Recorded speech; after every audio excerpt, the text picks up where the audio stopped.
The morning of the auction, there were 30 bottle lambs nobody wanted. They were huddled together in a back pen where the corrugated tin roof had rusted through, allowing thin, gray shafts of early morning light to illuminate the dust motes dancing above their matted, soiled fleece. They were a miserable sight, a tangled mass of knobby knees and sunken flanks, shivering in the damp chill of a late April morning that had forgotten it was supposed to be spring. These were the cast-offs, the orphans, the twins and triplets rejected by ewes that lacked the milk or the maternal instinct to keep them alive, swept up from various struggling operations across the county and dumped into this holding pen like the sweepings of a barn floor. The established men of the valley, the ones with heavy silver belt buckles and trucks that cost more than a modest house, walked past the pen without so much as slowing their stride, their eyes calibrated only for the heavy-shouldered steers and the bright-eyed heifers that promised a quick and predictable return on investment. Thomas Vance, a prominent local farmer whose voice carried the booming, unearned confidence of a man who had inherited good land and never had to learn how to heal it, leaned against the rusted iron rails, a toothpick rolling lazily between his teeth. He gestured toward the huddled mass of wool and bone with a thick, calloused thumb, laughing loud enough for the surrounding crowd to hear, and loudly declared that any fool who bought that lot was just paying the auction house for the privilege of digging 30 little funerals. He had meant it as a prediction of failure, spoken with the absolute certainty of a man who believed that money, chemical fertilizer, and brute force were the only things that made the dirt yield anything of value. It would turn out to be a prediction of something else entirely. Before we go any further into the valley and the years that followed, if you enjoy this type of story, please take a moment to tap the like button and leave a comment telling me the name of the town or city you are watching from, because I read every single one and I like knowing where these stories travel.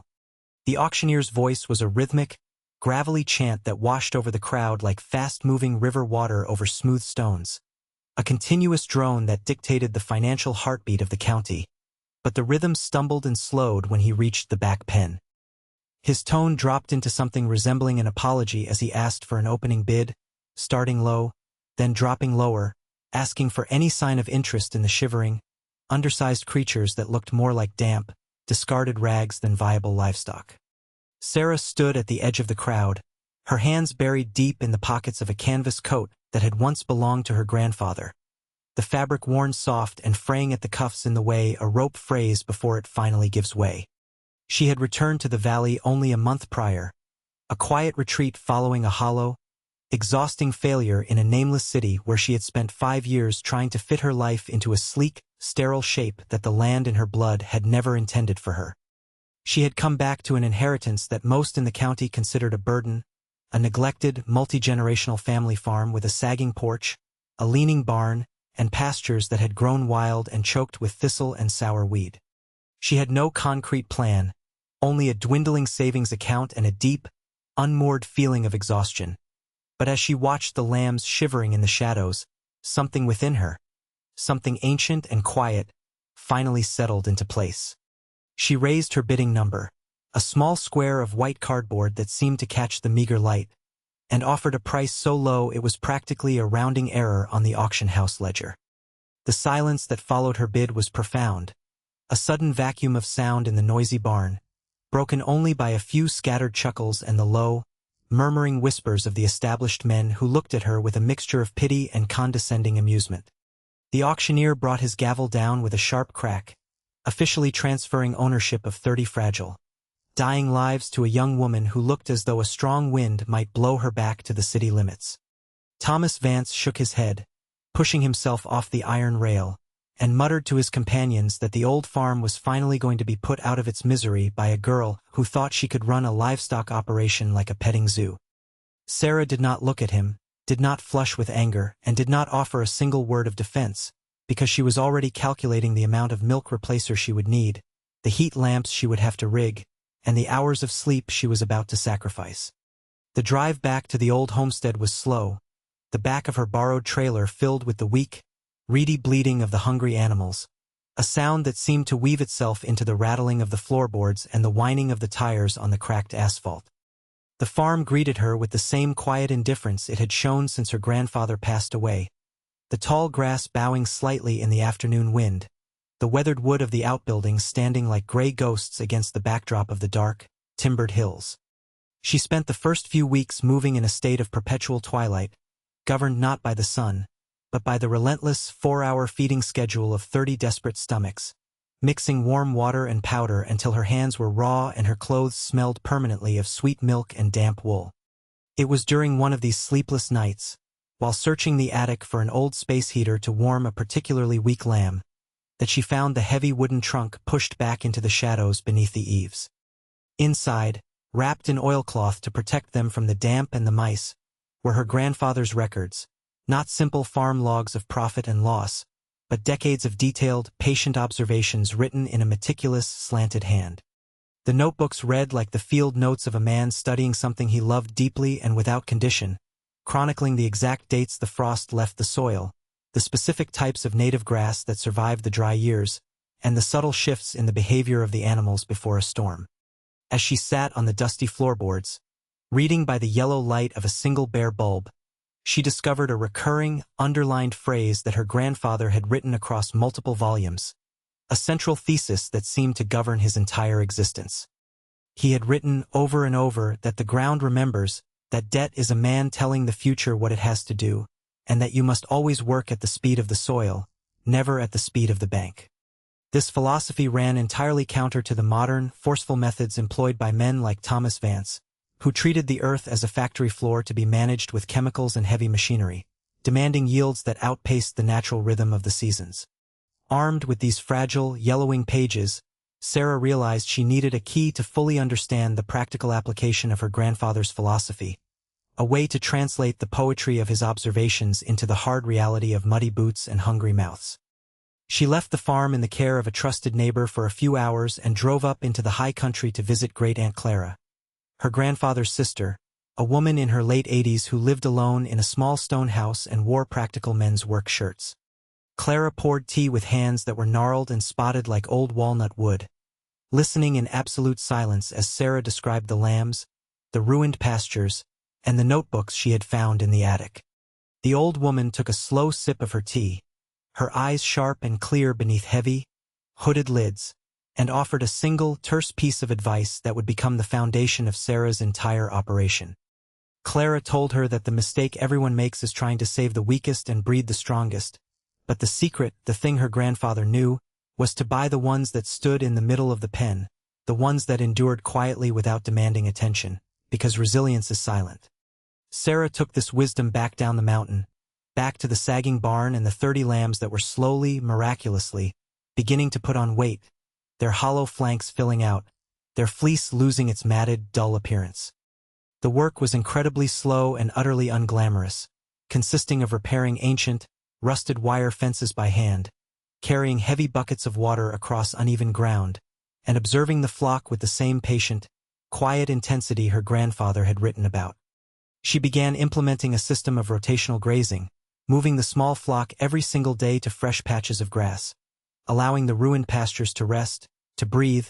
and to slowly rebuild their deep root systems without the aid of expensive synthetic fertilizers.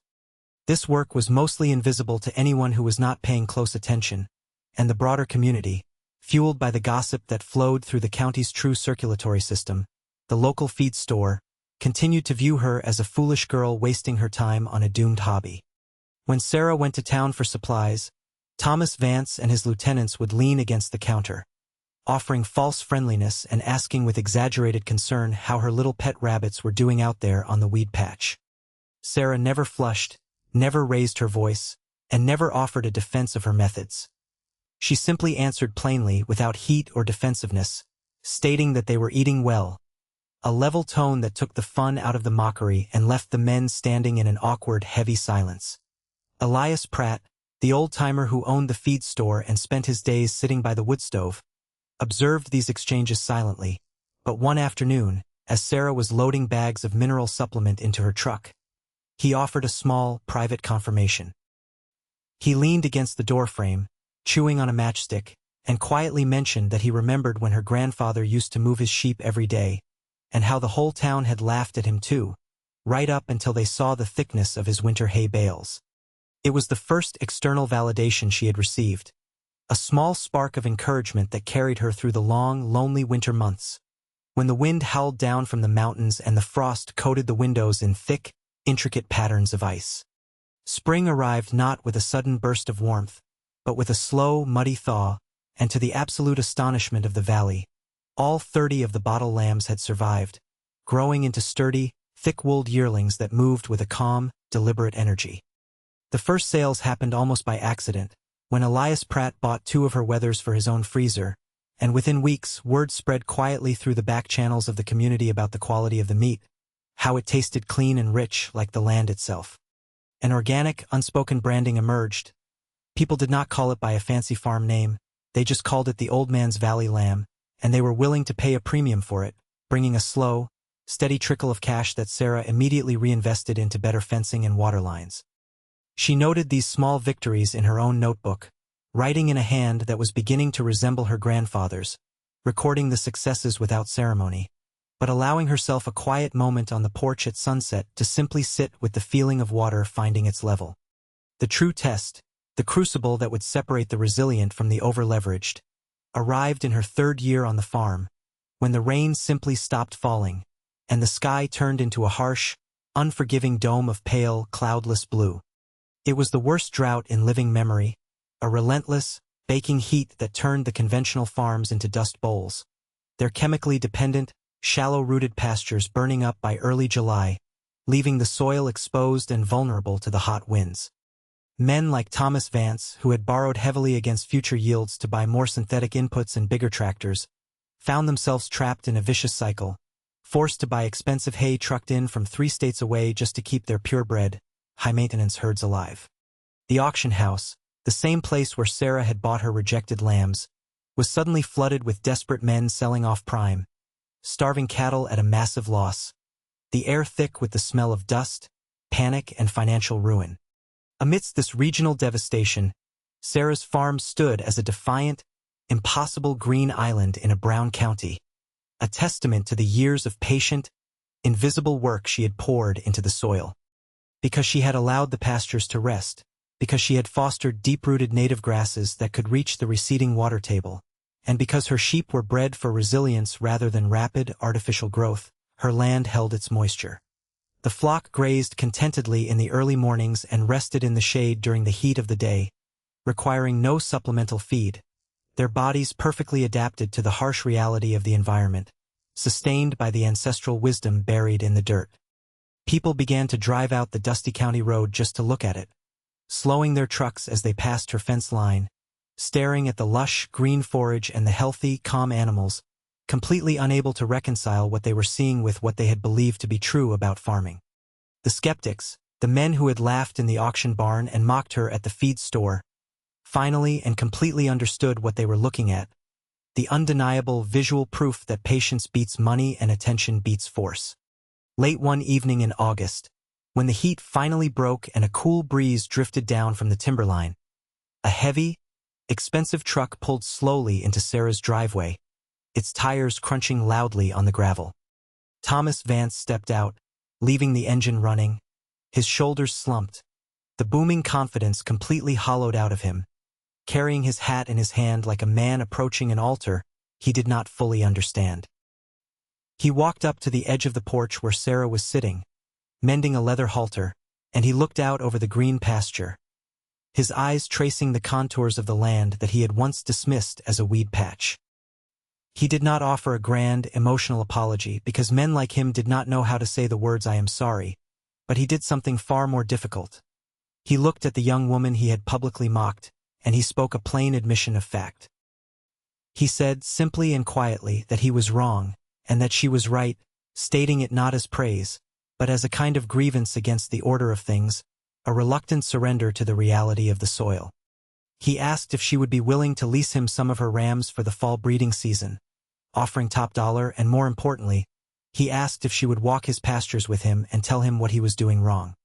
Sarah did not gloat, did not remind him of his cruel laughter in the auction barn, and did not turn him away. She simply set down the leather halter, nodded slowly, and said that they could take a look at his ground in the morning, her voice as level and calm as ever.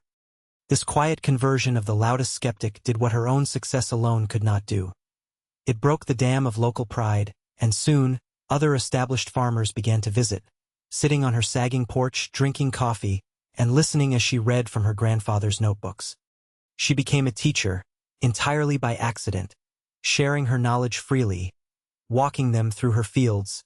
digging her hands into the dark, sweet-smelling earth to show them the moisture held by the complex network of roots and mycelium. As the operation grew, pulling forward naturally based on the massive demand for her resilient breeding stock, Sarah steadfastly refused to take on debt to build new barns or buy more land, adhering strictly to the philosophy that growth must happen the way the land could grow. To help with the increasing workload, she hired a local teenager named Silas, a serious, quiet boy who had grown up in town but possessed a natural, unhurried rhythm, a kid who intuitively understood the work and had the gentle, steady hands required for it. She paid him fairly, but more importantly, she taught him everything she knew, watching with a profound, quiet satisfaction as he absorbed the ancestral knowledge,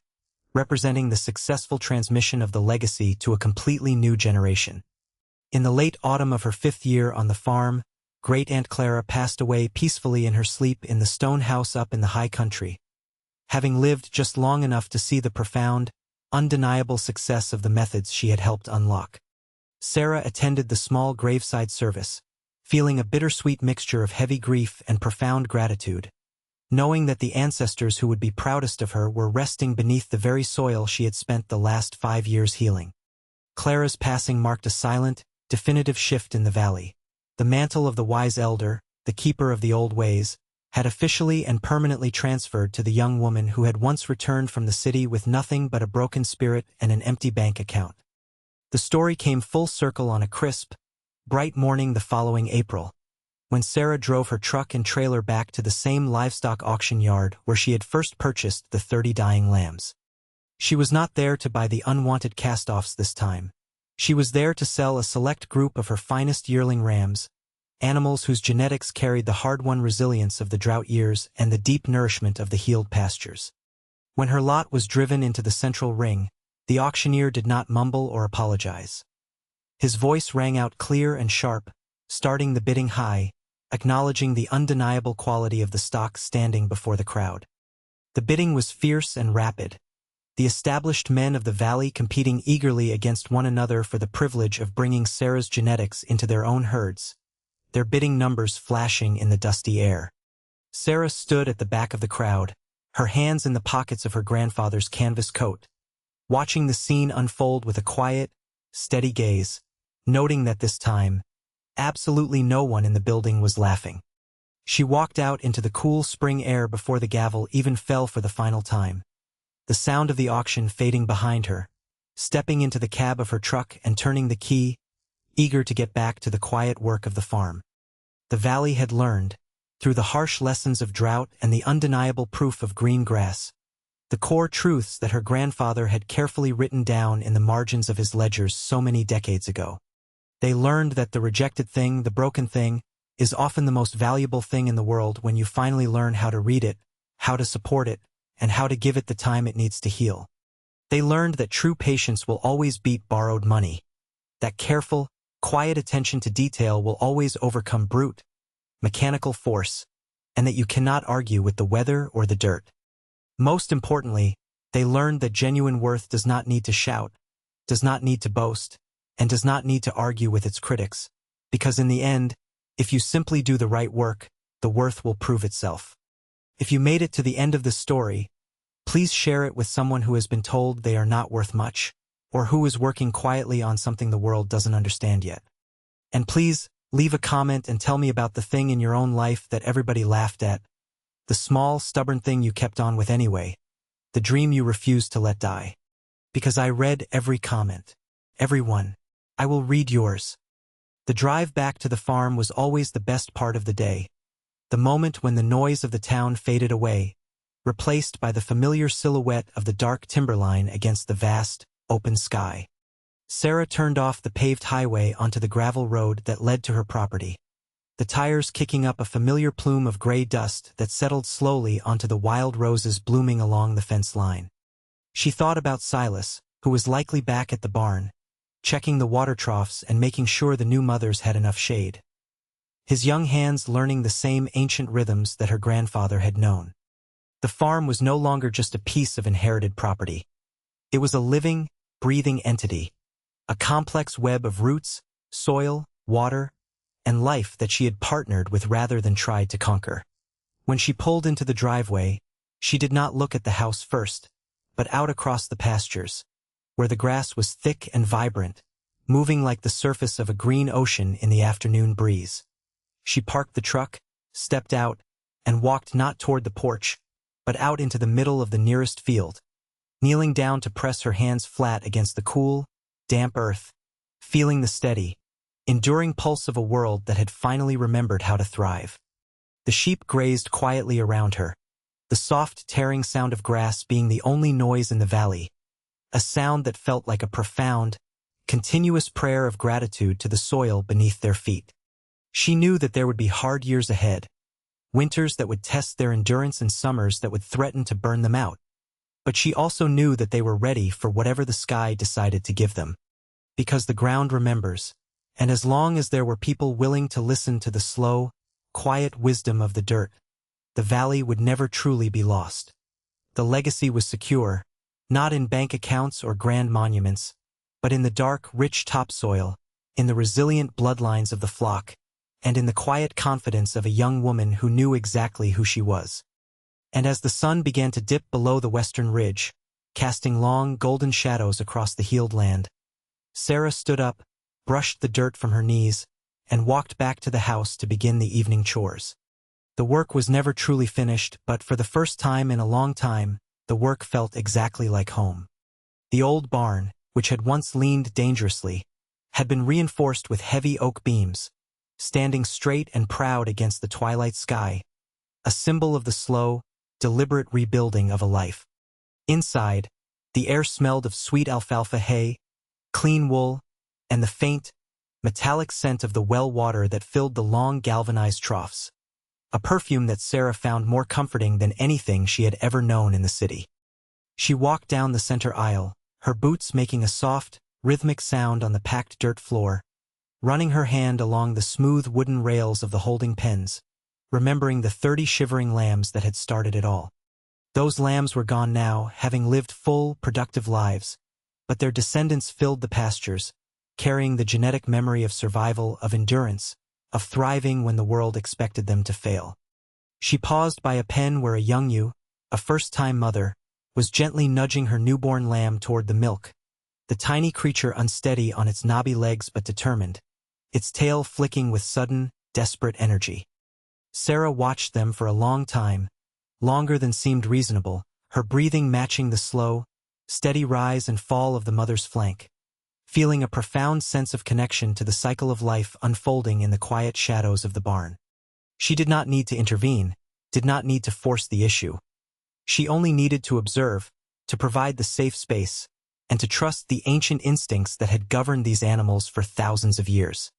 This was the true inheritance, not the deed to the land or the rusted machinery in the shed, but the capacity to witness, to understand, and to step back, allowing nature to do the heavy lifting. She turned off the main lights, leaving only a single warm bulb glowing at the end of the aisle, and stepped back out into the cool evening air, pulling the heavy barn doors shut behind her with a satisfying click of the iron latch. The stars were beginning to appear, bright and sharp against the deepening blue of the night sky, unobstructed by the artificial glare of the city she had left behind so many years ago. She walked toward the house, the light from the kitchen window spilling out onto the porch, a warm, inviting beacon that promised a hot cup of tea, the comfortable silence of a well-earned rest, and the familiar weight of her grandfather's ledger waiting on the table.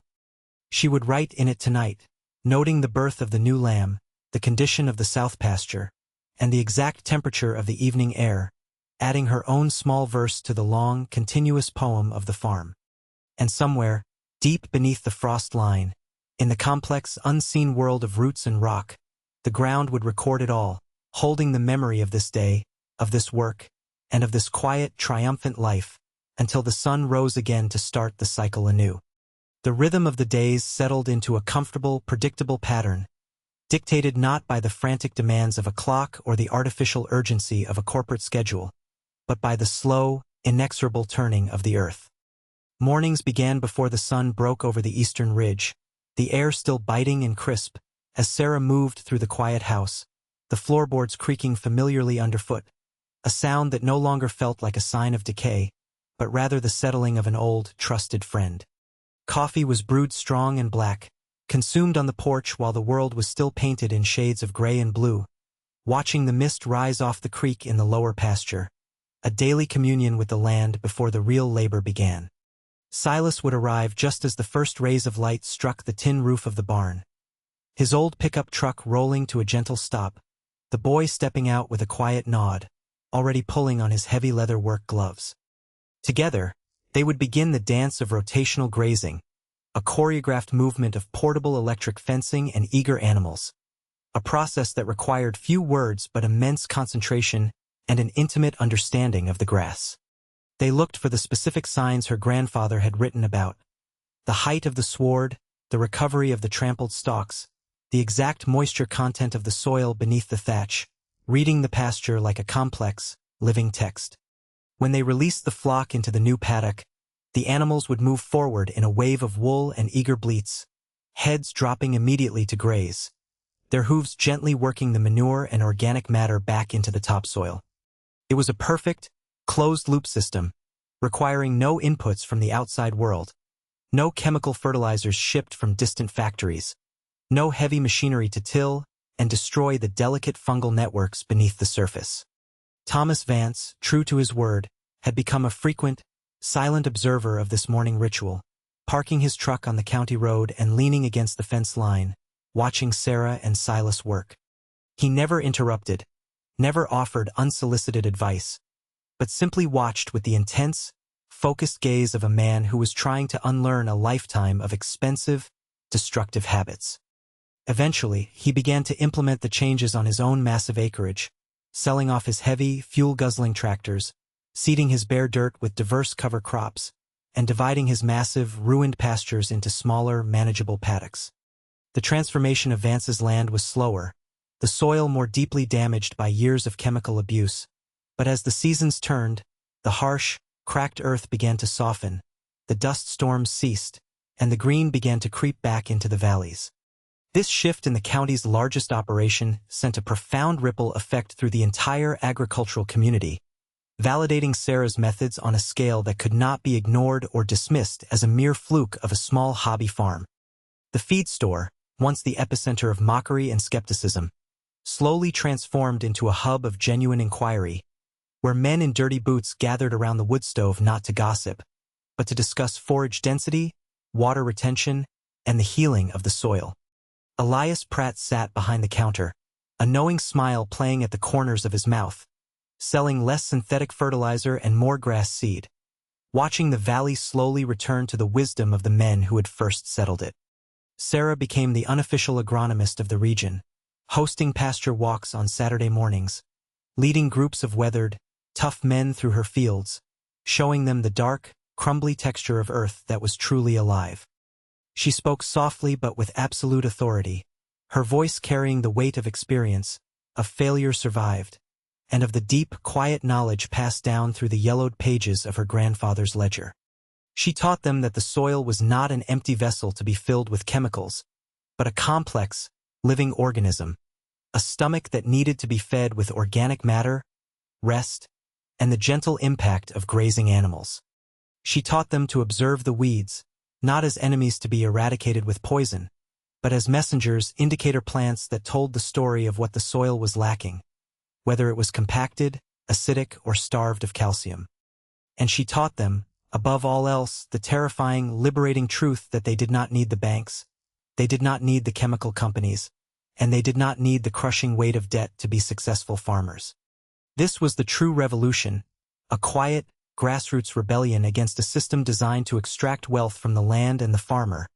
replaced by a model of resilience, independence, and profound respect for the natural order. As the years blended into a decade, the farm grew not in acreage but in depth, in the richness of the soil, the quality of the livestock, and the deep, abiding sense of peace that permeated every square inch of the property. Silas grew from a quiet teenager into a strong, capable young man, taking on more responsibility, managing the breeding program with an intuitive brilliance that made Sarah deeply proud. Knowing the farm would be in good hands long after she was gone. She spent more time on the porch now, the canvas coat worn even thinner, her own hands beginning to show the spots and the stiffness that she remembered on Great Aunt Clara, the physical toll of a life spent working in the elements. But her mind was sharp, her heart was full, and as she looked out over the green, thriving expanse of her land, she knew that she had honored the inheritance, not just by keeping the farm, but by healing it.